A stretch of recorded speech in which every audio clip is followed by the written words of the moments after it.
my friend Amy will probably just let me know that at least we're alive. Sure. It's just totally informal and hopefully a lot of fun. Hopefully this isn't going to be too excruciating, and I won't keep you for too long either. Well, no, I'm looking forward to it. It's going to be a lot of fun. Well, I hope so. I hope so. And, I always typically start with, talking about sort of even how we met each other, it was right before the pandemic. It was literally weeks before everything shut down that we met at an Ottawa U event. Well, we didn't. I sat in the audience and you spoke, and I didn't actually introduce myself until after the event. But yeah, no, you're right. It is. It's well, anybody who goes to Ottawa U is going to get an automatic pass in my book. Then, so it's kind of easy when you do that. It's funny how you even take a look at resumes that are for people that apply. I mean, you're supposed to not have that unconscious bias, but I guess when it comes to your alma mater, you got to do a little bit. Well, and it sounds to me like you really enjoyed your time at Ottawa U, which I told you I wasn't such a fan. For me, I think I never lived on campus, so not living on campus and having only roommates from Carleton made a huge difference for me, because I just really didn't sort of immerse myself into the culture. But I think we were probably there at the same time, which is interesting enough. Well, probably, and you're right. I had the benefit of living on campus in the first year and getting to be a part of that whole environment, and that was a ton of fun. But what's scary is when you start realizing how long ago it was now. The places that the haunts that we would have gone to are no longer there. And I used to work at Olympic Ski and Tennis, if you can remember that place there on King Street, and that place is no longer. And I haven't been to Ottawa in forever, but yeah, this is from Stony Mondays to Houlihan's to yeah. If it's still called the Knox there at Ottawa U, I don't know if even that's what not even called. There anymore, Leslie. It's not even there. It's terrifying in some ways, right? To think that, as I said, like you said, like it was yesterday, and yet an entire lifetime ago. Totally. Well, I'm really excited to chat with you today. And yeah, my friend Amy is saying with this technology, it seems like the comments are not coming through. So unfortunately, we won't be responding to anybody that's watching live, because there's. Yeah. Anyway, technology. So it's just you and me, kid. All right, no worries. Today, but I know there are viewers, because Amy's messaging me that we're going to talk today about strategic leadership. So I'm going to just give a little bit of a bio to anybody who doesn't know you already, but I just know already there are people that have subscribed to follow along because of your title being the president and CEO of Franklin Templeton Canada and Fiduciary Trust Canada, and you oversee the Canadian business. As I joked in our emails beforehand, you're kind of a big deal. So I'm really excited that you're an award-winning financial services leader who's passionate about building and growing businesses, and you steer transformation by challenging the status quo, setting a strategic vision for success, assessing and managing risk by staying focused on the ways that your high-performing team can drive results and revenue for stakeholders. And one thing we're going to talk about too is like that you have a really long-standing passion for diversity and inclusion, which is now a big part of, culture now is now they're finding these roles for diversity and inclusion. And anyway, let's just lead with that, is that you have been a really long-standing champion for diversity and inclusion, and have won awards specifically for having been like really empowering women but is presumably a male-dominated industry. So why was that such a big thing for you, was to champion diversity and inclusion?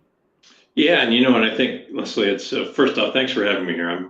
This is going to be a lot of fun, and I look forward to it. As soon as you sent the invite, we've got a long-standing relationship, so it was an easy one to say yes to, and I've been looking forward to doing this. And so thank you for the opportunity just to come on and and share any thoughts I might have. And I think on diversity and inclusion, it's unbelievable the pace of change, and but yet it's also still unbelievable about how far we still have to go. And so when I just crossed through the 5-year mark in the CEO role in Canada, and so coming into the role, I wanted to, and I guess I recognized right off the top that our industry, be it my industry, be it financial services or investment management, we've got a real gender diversity issue.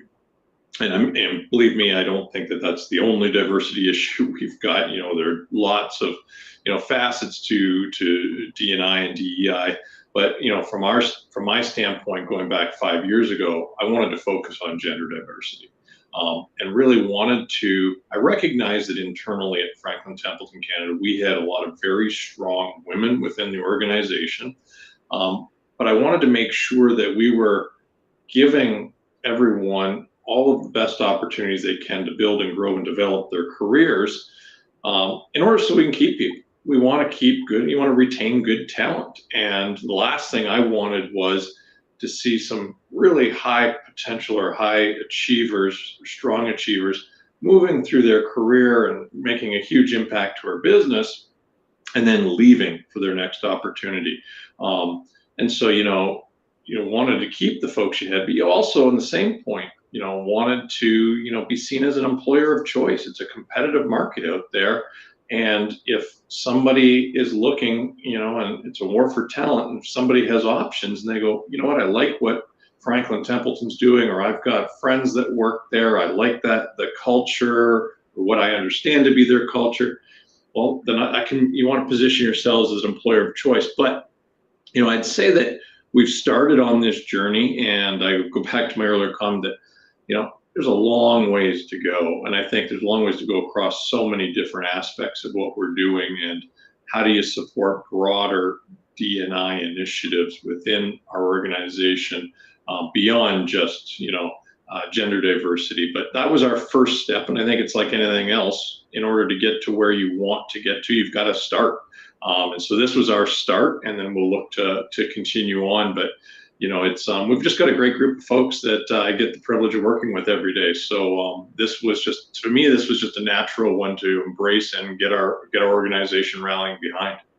What was interesting as we had those discussions to know that you had been championing this for a long time and had been an award winner for this, because it's probably something that people either didn't think of or had that was like an oversight in some ways. And so it's just interesting that now has become, that people are now, especially leaders, are understanding and seeing the importance of having, a variety of different opinions and perspectives. And so it's pretty cool.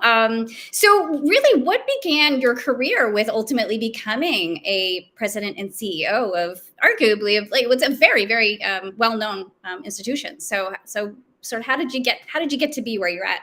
And actually, to sort of follow up with that question is, did you always think that you wanted to be the senior leader? Yeah, let's say I guess I would view it as, I've always liked being a part of building and growing, and being a part of a team that is building and growing something to, make an impact. I started right out of university in the financial services industry. I love this industry. I'm passionate about the industry. And so for me, I wanted to just really immerse myself in the business and try and learn the business as best I can. But I think at the same time, you've got to work hard. And so it's just it's the culmination of a lot of different things that have happened over.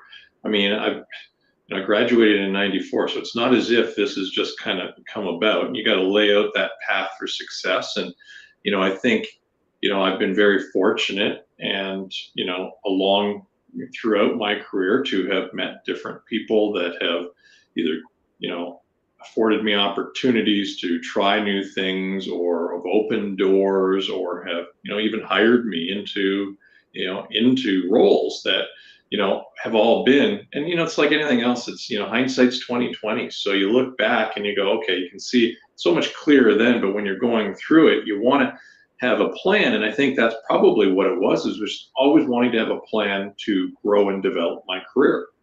And so to say that, I wanted to get to be the head of the business or something like that, sure. I mean, you got to aspire to it, but if I didn't get there, I don't think that would have been a crushing blow to me or anything like that. I mean, you still have to find your own personal satisfaction and what drives you.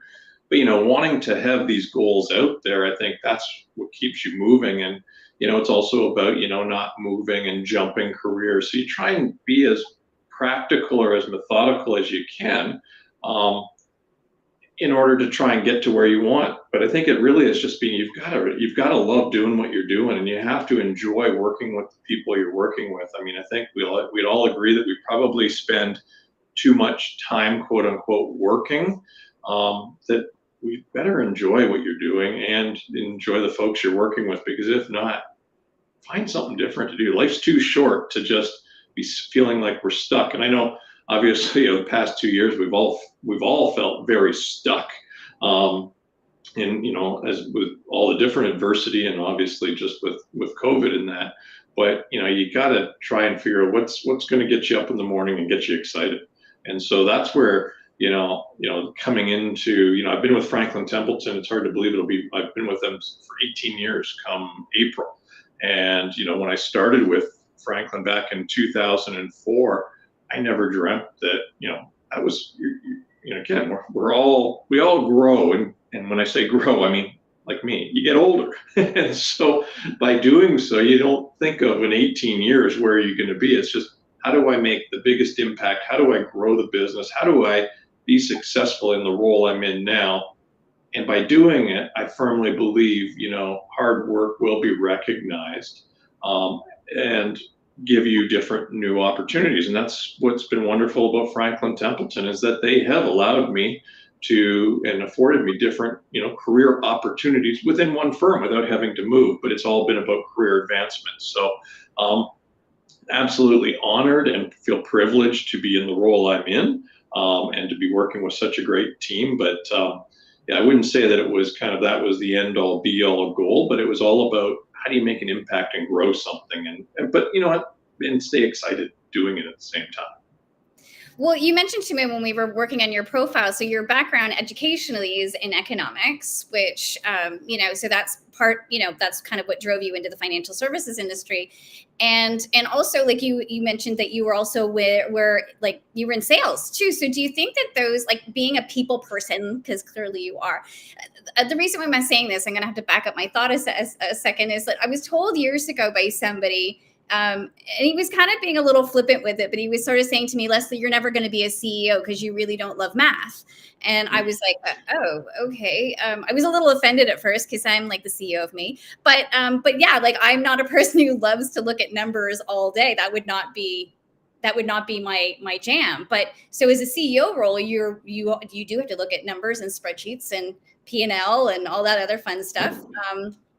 And you actually have to be, do you have to be a people person? Is that kind of an important thing about being a strategic leader? Oh, I think it's paramount. I think at the end of the day, every one of us every leader, it's a relationship business no matter what. And I think I classify our business as, we're in a relationship business, our relationships with our own teams, but also externally with, financial advisors, institutional clients, be it the pension plans, foundations, endowments, intermediaries, all of our client, it's a relationship business. And, yes, we've got unbelievable investment management capabilities, but it's also, can we build a relationship with and ultimately cultivate that relationship to make it meaningful for our clients and investors. And so I think you have to be, and in so many different roles, you have to be, focused on relationship management. And it's I'll even take it, kind of as you were just going there, Leslie, is, when you look at bringing new people onto the team, I mean, it's unbelievable how skilled. I mean, this is where, I'm turning 50 this fall. This is where one hand, I'm obviously incredibly fortunate and feel privileged to be in the role I'm in now, but also I'm so glad I'm not starting my career now. It's a competitive environment out there. And I look at how dedicated and committed, the new folks coming onto our team, starting off in, the inside sales type roles, getting their feet wet and cutting their teeth in terms of, and to learn our business, but how they're coming in with CFAs. They're coming in, like, it's just one of those things whereby it's just competitive.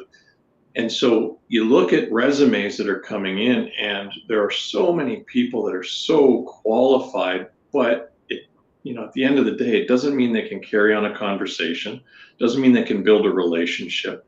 And so I think it's you have to be able to bridge the two. Yes, you have to have, you hire for attitude and train for aptitude. And so you have to actually be able to understand your business, even if, but it's okay to learn the business. I mean, I can tell you that right now. I mean, you try to learn everything you do along your career. You just try and learn from it, and you're learning the business as you go. And I think that's where you have to have the patience. But, I think that you can have, the best, academic or scholastic career, and that's great. Don't get me wrong, that's awesome. But to really make a bigger impact, or to, strive to even further leadership, is to really get into that, be able to be a people person, relationship person. And some people may not get what that actually means. And I think, similar to, you were saying somebody gave you that, bit of advice. I remember actually one of the professors at the University of Ottawa that I was taking, it was a business class, and he said, no matter what you do in your career, get sales experience. And so, that stuck with me. I wanted to be in financial services, but I didn't really know what that meant. But then when I landed up ending my first job in financial services was selling life insurance. And so I can tell you, I didn't set out to get into be a life insurance person, but at the end of the day, it was, hey, this is sales. I'm learning. Understanding what the products I'm selling mean to the consumers that are buying them, and the impact that they can have on their lives. I'm learning how to have conversation. You learn, and that's, I think, what's so important there.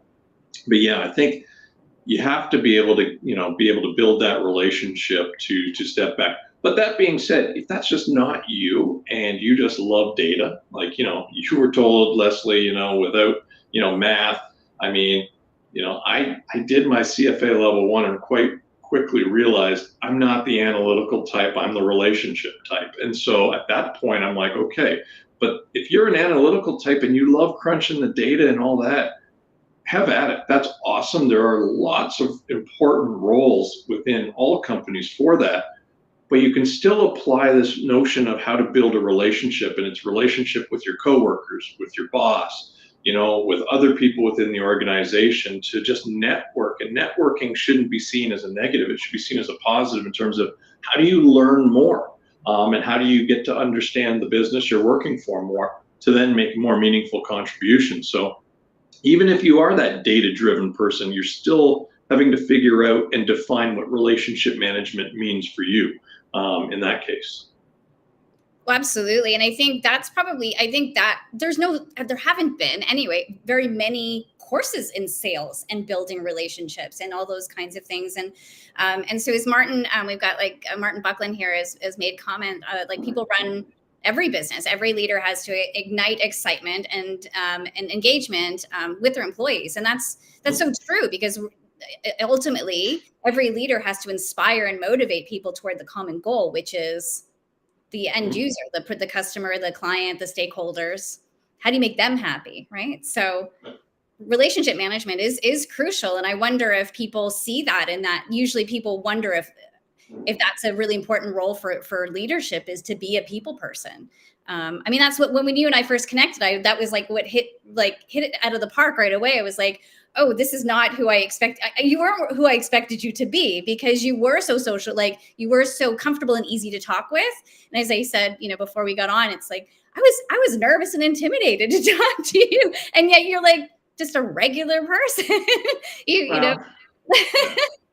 Well, no, I mean, I appreciate that, Leslie. And I think that's just, at the end of the day, I think, we talk about leaders, and, you've seen, we've all experienced people that we would point to as, who do you feel was a good leader? And I look back in my career in terms of those that there are those people that were in senior leadership roles that I would have said were good leaders. And there are those that are in senior leadership roles that I didn't think were good leaders. And so you want to emulate the ones that you really, but you also have to be real. You have to be yourself. So you have to be, authentic about it. But, I think that, if you emulate those, and, I'm just I don't know, I guess it's my own approach. And, It's really about, to me, the key things for me, and it's a process. I don't think you just wake up and you inherently have it, but you got to work toward it. But at the end of the day, if we are in a people business and a relationship business, and I get to work with people every day and I get to lead the business, I mean, I have to have humility.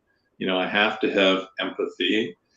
I have to be authentic, and just ultimately, it's just kind of, you got to be real. You just got to be really. And I think if you try and manufacture leadership and manufacture what you think, it's not going to come off as genuine or real. And so to me, it's, if you and I are chatting on this podcast, and then we bump into each other in any other kind of set, you should really get the same person. You don't want to have somebody that's, flips a switch and they're different. So that's just kind of for me. And so, I think, when I just, kind of really think about leadership, and it's about inspiring the team. And I guess, from a humility standpoint, and being authentic and real, is that, I'm the first one to go into the room and say, I don't have a playbook. I don't have the answers.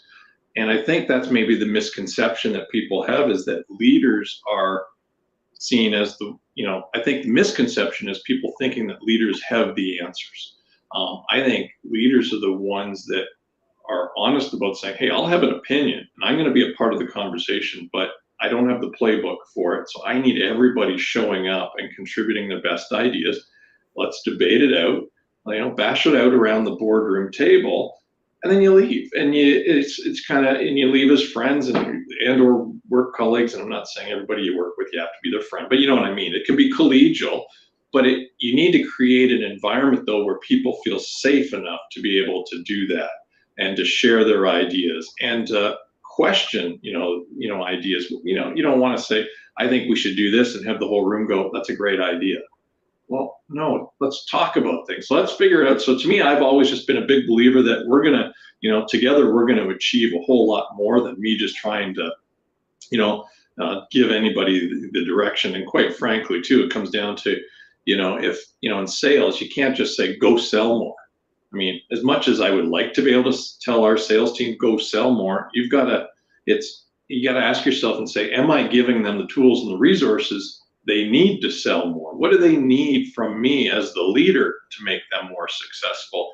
And I got to say, I had one boss that I thought was a great leader for me, and he gave me a line, and I thought it was just wonderful. The first time I started working for him, he said, listen, my job is, as I just said, my job is to give you the tools and resources you need to be successful. If you're successful, then I've done my job. If you're not successful, then I didn't give you what you needed to be successful. And so I'm processing that and I'm going, I'm in a no-lose situation. This is awesome. If I win, it's on me.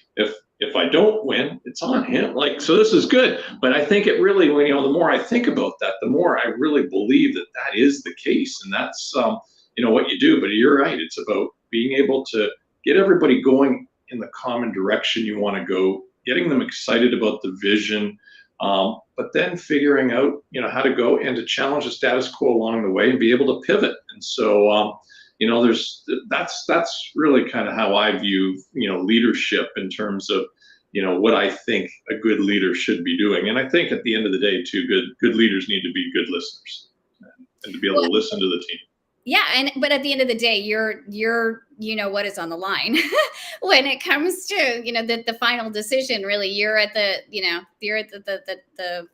hence why you probably get paid more than everybody else in the organization, so that you have to, but bringing in that inclusivity and those different opinions certainly do help with the decision-making process. I think someone told me a long time ago, they said, if you look at the Beatles, each one of them in their own right was an exceptional musician. You put them together and you have the Beatles. So it's that inclusivity that actually brings all of those different opinions, those different perspectives to be a better place ultimately, for sure.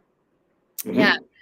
And like you, I've had those bosses that micromanaged and which didn't empower me, which made me feel smaller, and then I was less productive because I wasn't inspired. And those other ones that did motivate and inspire me, I would be willing to work till, all hours of the night for them, because it wasn't really about, because they did empower me to own the responsibility that I have too. So I think that servant leadership, which has now sort of become a widely used term, but I think it's a really great one. It sounds like that's the kind of leadership approach you take, is you just want you want to empower and motivate other people to be the best that they can be, which Totally. yeah. Absolutely. Absolutely. And if they're thriving, then it's going to be good for the business. It's going to be good for our clients. And it's just going to be good for everybody involved. So. Yeah, absolutely. Well, we don't have much time left. I mean, usually, I can talk, Duane, but I wanted to make sure that I was mindful of your time, because I know your time is at a premium as well.